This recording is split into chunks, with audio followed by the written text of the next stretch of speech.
కాదు కదా, ఇంకిద్దరు కలిసి వచ్చినా ఇబ్బంది లేదు. పైగా ఈయనకి గుర్తు కూడా లేదు.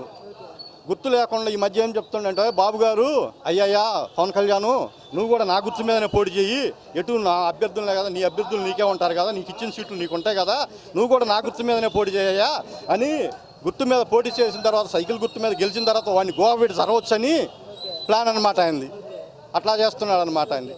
వాళ్ళు కాదు కదా, ఇంకొకళ్ళు 4 పార్టీలు కలిసి వచ్చినా కానీ జగన్మోహన్ రెడ్డి గారి పార్టీకి వైఎస్ఆర్ పార్టీకి వచ్చిన దండగేం లేదు, ఇంకా పెరిగిద్ది అనమాట. ఇప్పుడు అతను పవన్ కళ్యాణ్ అతని పార్టీ కోసం ఎప్పుడైనా పనిచేశాడండి? ఇప్పటి వరకు మీరు చూడండి, 2000 జగన్మోహన్ రెడ్డి గారు పార్టీ పెట్టి సింగిల్ అటెంప్ట్లో 67 సీట్లు పరిమితమయ్యి అయినా కానీ ఎక్కడా నిరాశ చెందకుండా, నిస్పృహలకు లోను కాకుండా ప్రజల్లోనే ఉంటూ నిత్యం ప్రజలతో తిరుగుతూ, ఆ రోజు అసెంబ్లీలో నేను ముఖ్యమంత్రిగానే బయటికి వస్తాను అని మగాడిలాగా